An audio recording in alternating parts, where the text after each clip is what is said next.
I'd like to start the evening out with a small experiment. In a second, I'm going to ask you to raise your hands, both hands in the air, and I'm going to name off 4 inspirations in my life. There are people, and if you don't know this person, you can go ahead and put your hand down. If you don't know another person, you can put the other hand down. I'm giving you 2 chances. So at the end of it, I'm interested to see who would still have their hands up, because I'm willing to bet that my inspirations aren't the same as your inspirations. So please, put both your hands in the air. Oscar Pistorius, Amy Mullins, Josh Dewick, Kirk Bauer. So if you look around, there's only a very few people. I think my family has been highlighted. And there are people in my life that I'll get to as I tell my story, but they've made a huge impact on how I've overcome the injuries that I've sustained, and how my limitations that have come into my life have been changed and transformed into goals. Some I've met, and some I'm working on meeting.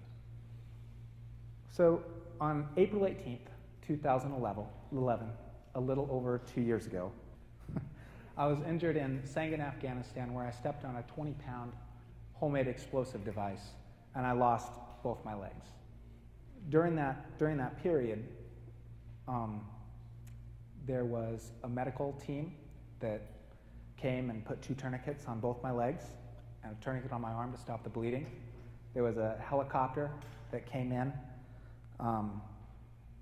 picked me up, and it wasn't a normal helicopter by any means.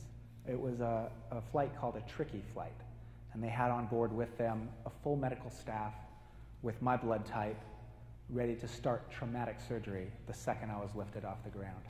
I honestly believe that also saved my life. When they put me in a drug-induced coma, I feel I was transported to a place where I met face-to-face with God, however you define him, but for me, God. And the words that were spoken were put into my heart in a way that I can't really describe, except like me talking to you without using my voice and not using your ears, but your heart. And it just said, "Are you ready?"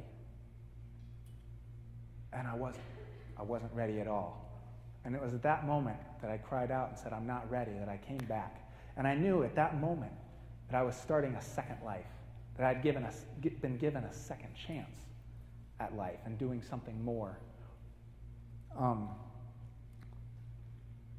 Once I woke up and started realizing my injuries and what had happened to me and where I'm going to go from here, my first limitation that I ran into was simply how I looked, my physical appearance.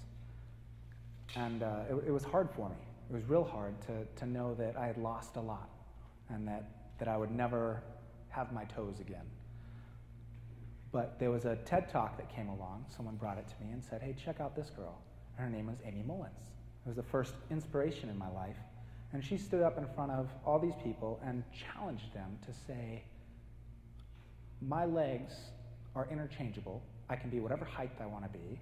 I can get on running legs. I can change those out for a monoski. I can change those out for fin legs. I can change those out for anything.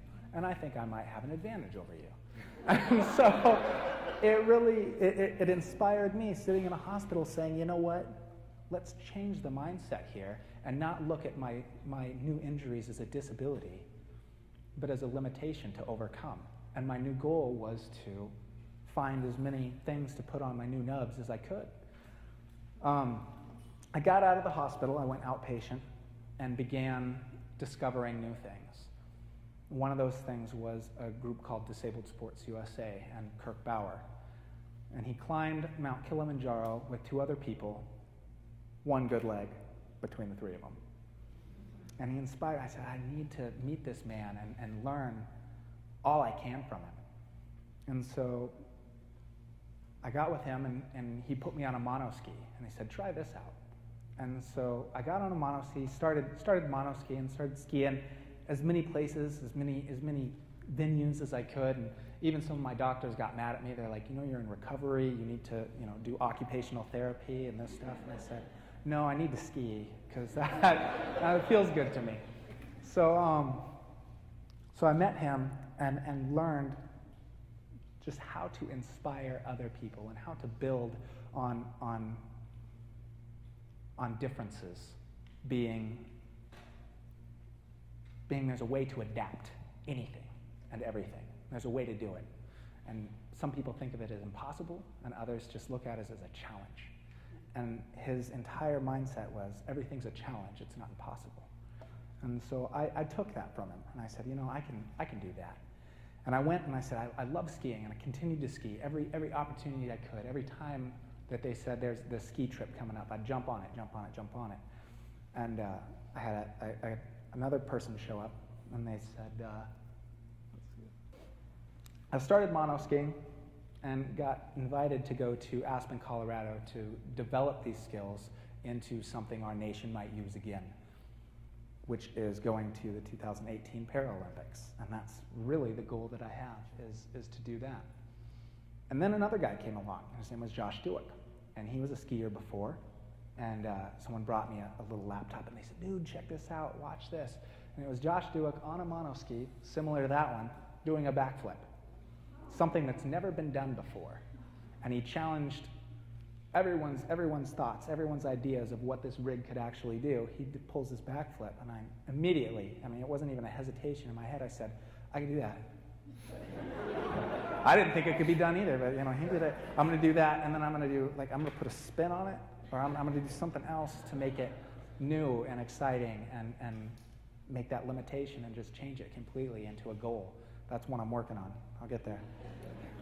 And the last person, Oscar Pistorius, kind of has bad rep right now, but I'd rather like him for what he did and how he not only challenged himself to get to where he was, but challenged the mindset of everyone and all the officials and everything, and got himself into a position where he raced against able-bodied, or I don't know, able-bodied people with his disability.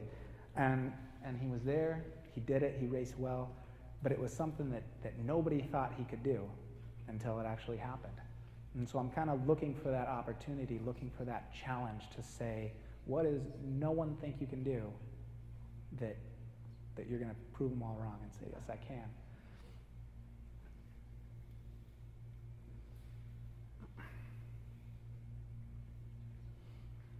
So really, in closing, I may not be able to do what I used to do, exactly like I used to do it. But I do what I do now. That's me and Josh. I do what I do now better than I've ever done before. Thank you.